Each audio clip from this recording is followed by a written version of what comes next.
नमस्कार दोस्तों, मैं आचार्य ध्यान आमी और यहाँ पर ये वीडियो मैं बना रहा हूँ।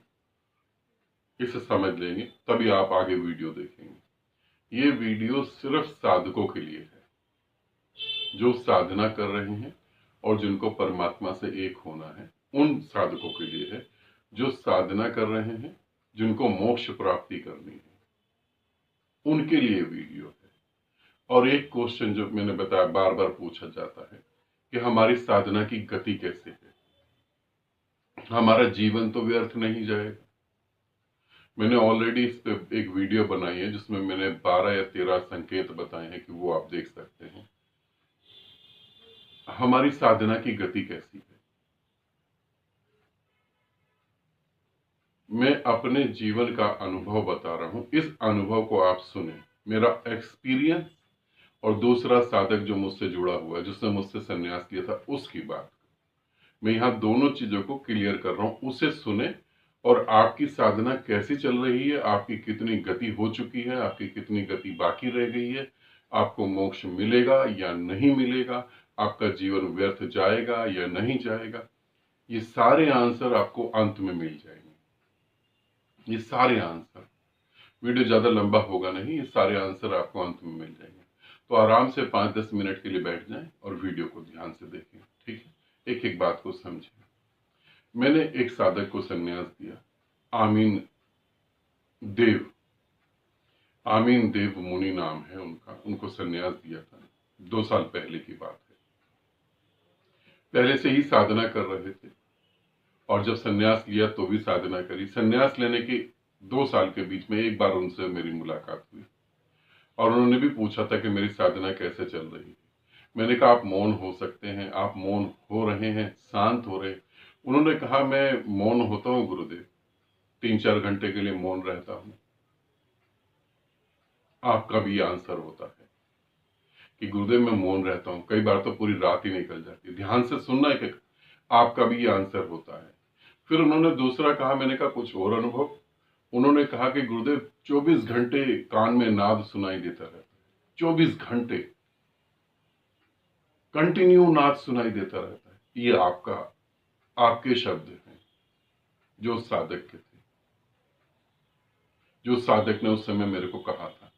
ये आपके भी शब्द हैं, ये आपके आंसर हैं दोनों।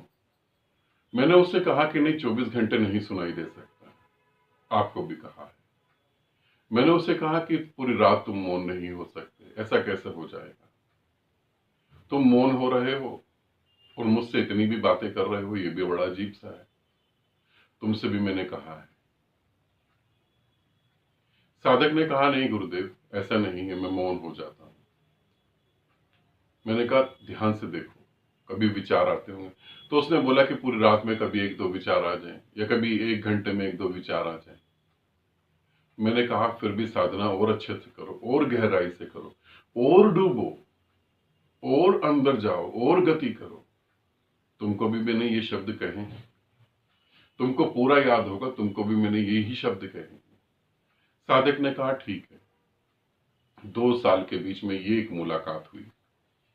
27 अक्टूबर 2023 की बात है। 27 अक्टूबर 2023 की बात, 27 या 26 रहा होगा। रात को मैं, गुरुमा, बिटिया, हम सब सो रहे थे। मेरे को घबराहट हुई, बहुत ज्यादा घबराहट होने लगी। सब कुछ शांत था मगर एकदम घबराहट हुई, जैसे तूफान सा आ गया हो। गुरु माँ को बहुत घबराहट हुई। मैं उस घबराहट में ही उसे स्वीकार करके वैसे ही लेटा पड़ा था जैसे लेटा हुआ था। न पांव की उंगली हिली, न हाथ की, न आंख की पुतली, कुछ भी नहीं हिल रहा था। मैं घबराहट हो रही थी। गुरु माँ ने मेरे को बोला कि घबराहट हो रही है बहुत ज्यादा।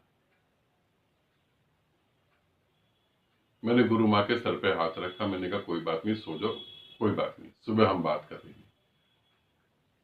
गुरु माँ ने कहा ठीक है। वो मुस्कुराकर फिर उन्होंने आंख बंद कर ली।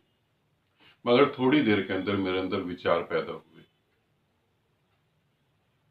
कि मेरे को अपनी सासू माँ के पास जाना है, दिवाली गिफ्ट देना है, बच्चों के लिए कपड़े लाने हैं। दोस्तों को मिठाई देनी है, और उस दोस्त के घर बिल्कुल नहीं जाना जिसने मुझसे बदतमीजी करी,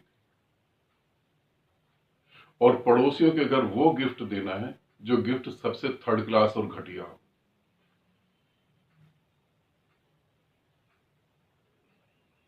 और जिनको मैंने पैसा दे रखा उनके घर पे जाके बैठ जाना कि मेरा पैसा वापस करो। और बहुत सारी विचार, बहुत सारी। 2024 में इलेक्शन होगा तो कौन सी गवर्नमेंट आएगी, बहुत सारे विचार। आराम से मैं बैठा हुआ था, लेटे लेटे आराम से देख रहा था। फिर मैं बैठ गया उठकर, और मैंने देखा कि ये सब थॉट जितने भी आ रहे हैं वो खाली स्पेस में चल रहे हैं, मेरा वहां कोई लेना देना नहीं है। फिर मैंने ध्यान से देखा तो पता लगा आमीन देव जो है उनका हार्ट जो है वो रुक रहा है, वो तड़प रहे हैं सांस लेने की, सांस नहीं ले पा रहे। उनका शरीर मुझे तड़पता हुआ दिखाई दिया, मगर वो मुझसे बहुत दूर हैं, बहुत दूर। और फिर पता लगा कि यह अंतिम क्षण है, और उनके विचार, उनके भाव इतनी स्पीड पे चल रहे थे। अगर आप सोचें कि अंतरिक्ष यान की स्पीड कितनी है, मुझे नहीं पता कितनी होती है, आप गूगल करके देख लेंगे। अंतरिक्ष यान की स्पीड से भी लाखों गुना ज्यादा तेज। 1 मिनट में कम से कम 3 लाख विचार उनके आसपास घूम रहे थे। उनको बचपन की यादें आ रही थी, उनको अपने दादाजी दिखाई दे रहे थे, वो भी, मैं भी सब देख रहा था, वो भी, मगर वो उसमें उलझे हुए थे।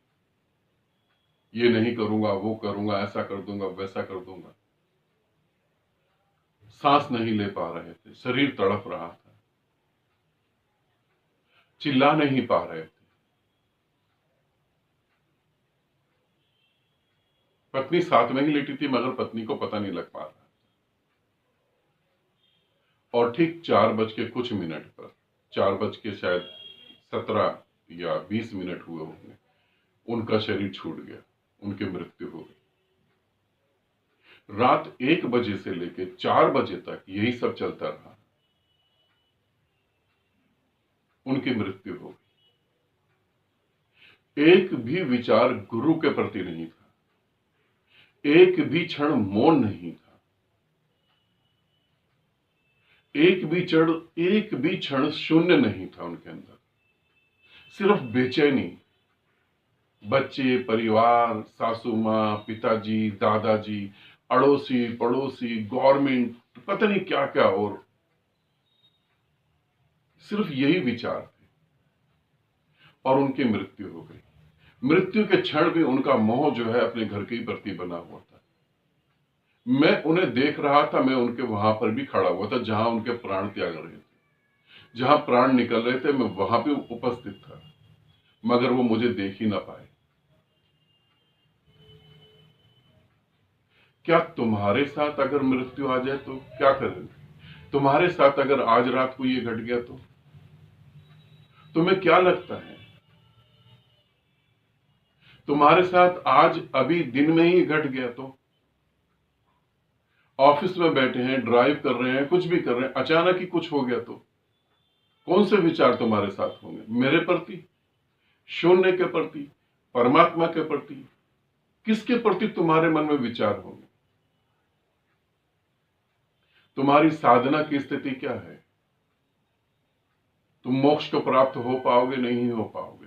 अभी इसी अक्टूबर में, आज 28 अक्टूबर है जब मैं वीडियो शूट कर रहा हूं, इसी अक्टूबर के महीने में उन्होंने अपना शरीर त्यागा, और अब वो जो है इस मोह के कारण दोबारा इस पृथ्वी पर पैदा होंगे।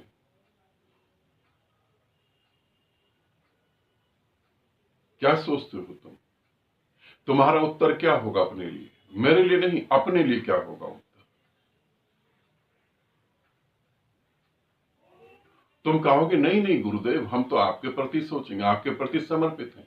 तुम्हारा मन कहेगा हम तो शून्य हो जाएंगे। जिस दिन तुम मेरा ये वीडियो देखोगे, उससे एक दिन पहले रात को तुम शून्य होकर सोए थे। जिस दिन तुम मेरा ये वीडियो देखोगे, जिस समय, उससे पहले क्या तुम शून्य थे? कहां थे तुम? कहां हो तुम?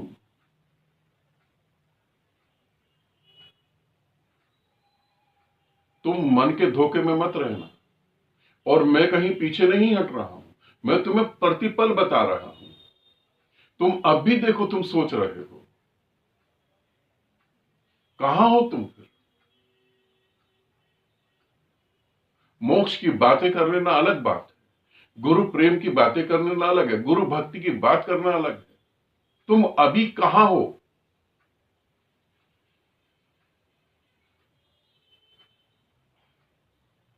देखो अपने को। वो तो चला गया, तुमको भी इसी तरीके से जाना है। गुरु अपने प्रेम के कारण, करुणा के कारण वहां खड़ा था, मगर उसे गुरु नहीं दिखाई दे रहा था, क्योंकि गुरु भीतर था ही नहीं। भीतर पत्नी, बच्चे, माँ बाप, सास ससुर, पड़ोसी, बदला लेने की भावना, नीचे दिखाने की भावना, उससे संबंध बनाने की भावना, भीतर तो ये सब था। गुरु होता तो दिखाई भी देता, शून्य होता तो दिखाई भी देता। कहां हो तुम?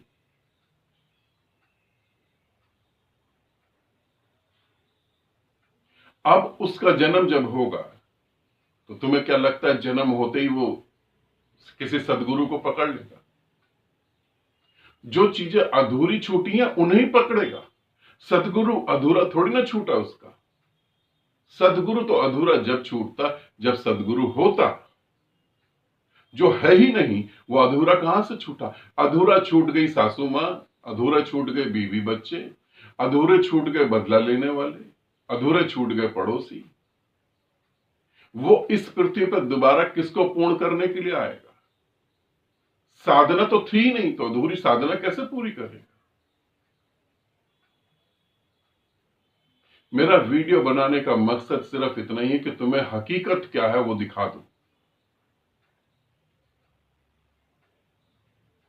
तुम यदि मेरे से जुड़े हो तो तुम्हें तुम्हारा सत्य पता होना चाहिए, क्योंकि मैं सत्य के साथ हूं, असत्य के साथ नहीं हूं। तुम्हारे को आईना दिखा दूं कि तुम कहां पर हो। ये वीडियो देखकर भी तुम्हें अगर अकल नहीं आई तो बड़े बड़े अक्षरों में लिख लेना कि मैं इस पृथ्वी पर दोबारा पैदा होऊंगा। मैं इस जीवन में जो दुख भोग रहा हूं उसको कई गुना ज्यादा फिर भोगूंगा। ये लिख लेना, और भी बाकी चीजें लिखना चाहो तो लिख सकते हो।